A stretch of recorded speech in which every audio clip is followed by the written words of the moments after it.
Sa karon nga panahon, isip usa ka magtutudlo, ang pagpaningkamot nga mapuy-an ang gugma ni Kristo sa akong kinabuhi ug pagsangyaw sa pagtuo sa Ginoo maoy lisod ug dako nga hagit.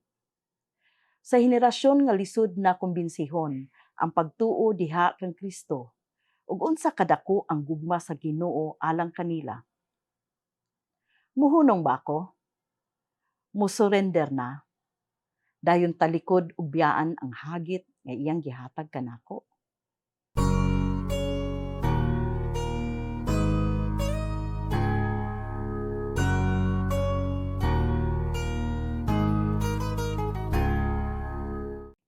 Today's Gospel, according to John chapter 10, verse 31 to 42, Jesus then defended his right to call himself the Son of God with a quote from Psalm chapter 82, verse 6.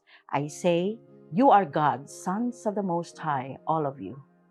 Jesus argued that if Scripture can speak like that of humans, why should he not speak of himself like that? Jesus then made two claims.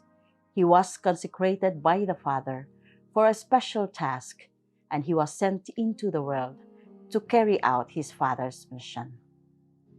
The scriptural understanding of consecration is to make holy for God, to be given over as a free will offering and sacrifice for God. I believe. Ang inyong alagad sa palandong karong adlaw, ako si Maria Antoinette Hitaruelas Dandan, usa ka magtutudlo sa University of San Jose Recoletos ug chairman sa Center for Religious Education. Samtang nagkaduol na kita sa Semana Santa, ang ebanghelyo nagpahinumdom kanato kung unsa kalawom o kadako ang atong pagtuo kang Kristo.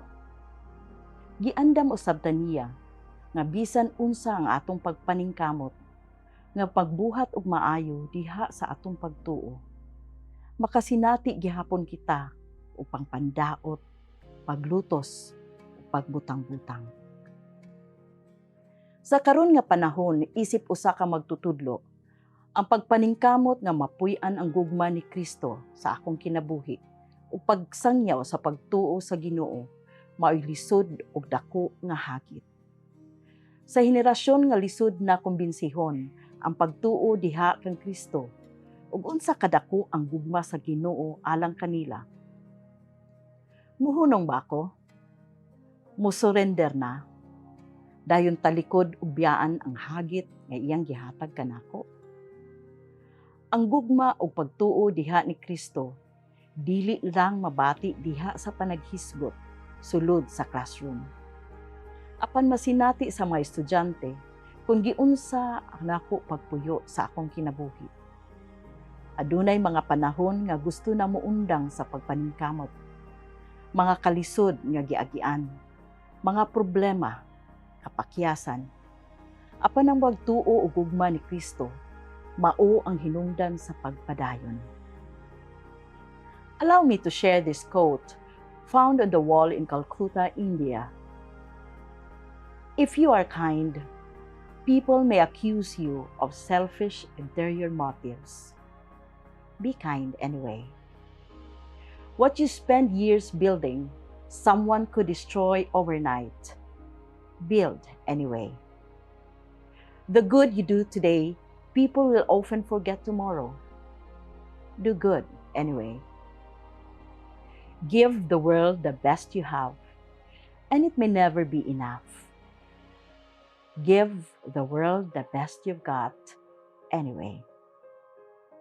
You see, in the final analysis, it is between you and your God anyway. May we continue to be a witness of our faith and love in Christ. Hinaot paunta.